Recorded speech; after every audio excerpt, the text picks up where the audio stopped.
and welcome to our little corner of the internet. We're so excited you're here. I'm Charlotte and this is my husband Carl, along with our cheeky little boy George and our crazy Cocker Spaniel Arnie. We've just moved into a 3-bed bungalow on an acre of land and it's about to get a serious makeover. After years of living in military accommodation and always being miles away from family, we made a big decision. We're now living under one roof with my parents Martin and Cheryl. 3 generations coming together to build a family home filled with support, love and homegrown produce. We'll be sharing our journey of renovating the bungalow, transforming our 1-acre garden into a kitchen garden and learning to live more simply and sustainably together. This is more than a renovation, it's about creating a slower, connected way of life, real family life, real progress and probably a few real mishaps along the way. If that sounds like your thing, we'd love for you to follow along. Like, subscribe, and come say hello. We're just getting started. In this video, we're going to be sharing our first couple of weeks' progress in the house. First thing on the agenda was to clean the house thoroughly and to a standard that we felt comfortable living in it. We all got involved, and even George played a part. One of the things that we all decided was just not worth our effort to tackle was the oven. As you can see, it was in quite a state, so we decided to just replace it and get a brand new one.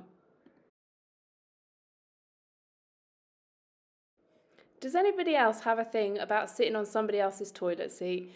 Well, I do. So one of Carl's first tasks when he got home from work was to change the toilet seat. He also took the light fittings out of the bathroom as well. Honestly. What? Nothing's ever standard with this house. Why? Just the fittings have done, these are ridiculous. They're awkward, can't undo them. The next job that Carl was absolutely thrilled to do was each windowsill throughout the house needed cleaning, seals around the windows redone and the windowsills painted, and what a difference this made to each room.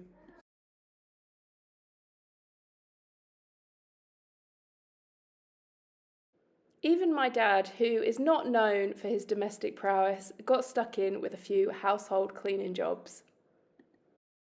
Once the majority of the cleaning was done, our priority was to really focus on getting one room in the house to be really cosy and a state that we were really happy to go in at the end of the day and enjoy our home. And this was the living room, so painting began quite swiftly after we moved in. However, as I have learned quite quickly, simply a job like painting is not as easy as it seems. So first of all, he's sanding down the walls, the ceiling needed painting as well. Again, all light fittings had to be taken off the walls, skirting boards sanded down. There's a lot of prep work that goes into this. So my job of, Dad, can you get some painting done, wasn't quite that easy. Once Dad had done all the laborious jobs and prepping the room, Carl came home from work at the weekend and he had all the glory and finished off painting the entire room.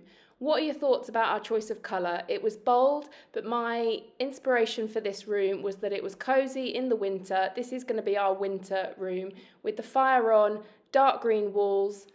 What do you think?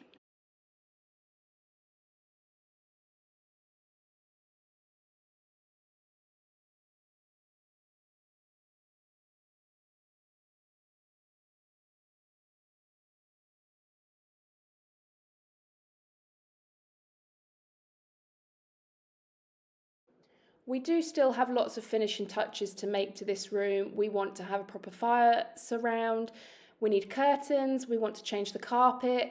We need some wall lights, some photos on the walls as well. But I think you'll admit we've got it to a pretty nice state to enjoy going into the colder months. It may be somebody's birthday tomorrow.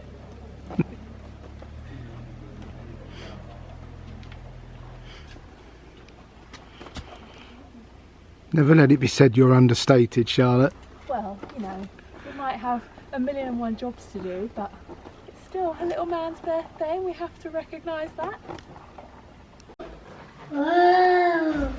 Wow. You like them? Wow. In between between all the jobs, we were all happy to take a break to celebrate George's second birthday. We enjoyed a family day out at a local small animal farm and a barbecue back at home.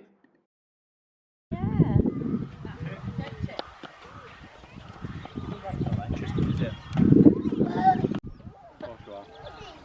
You already had some. Oh.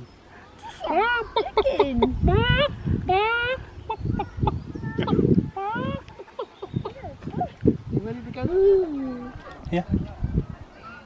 Over you, George. Clever boy! Let go of it. That's it. Try and get you some longer bits. Oh, I've got hair as well. Good boy. Good.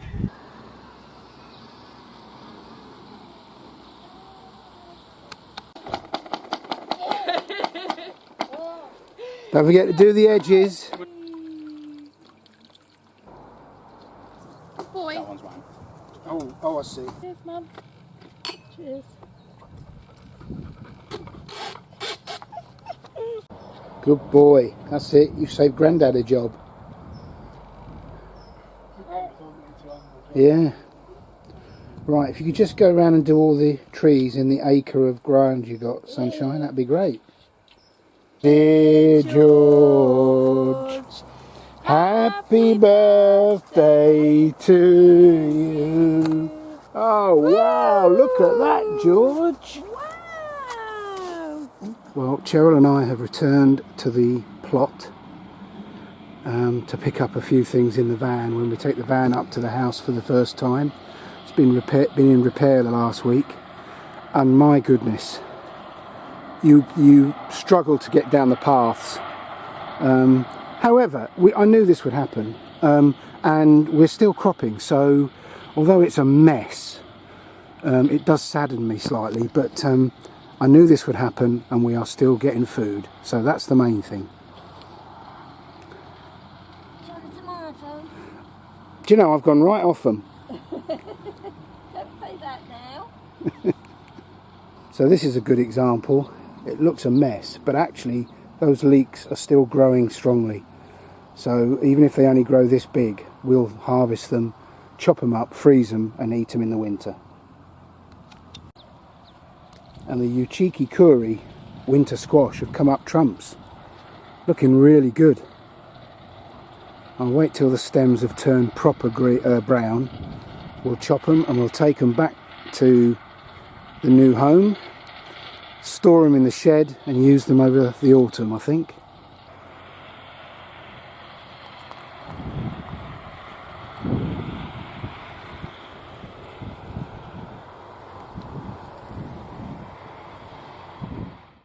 Now I had my tools, I could finally get stuck into the garden. And as I said before, I made the priority the part of the garden that faces the neighbours. What you can see here is the entrance way to the drive, and it was an absolute mess of brambles, nettles and other mess.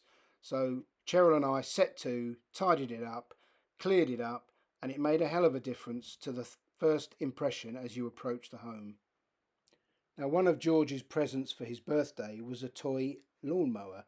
So whilst he followed his nanny everywhere mowing the lawn, I set to sorting out all the waste that we generate. Anyone who's done any gardening knows the issues are always the amount of waste you produce, and this little chipper has proved worth its weight in gold, reducing all the waste down to a manageable amount that we can either compost or take to the local tip.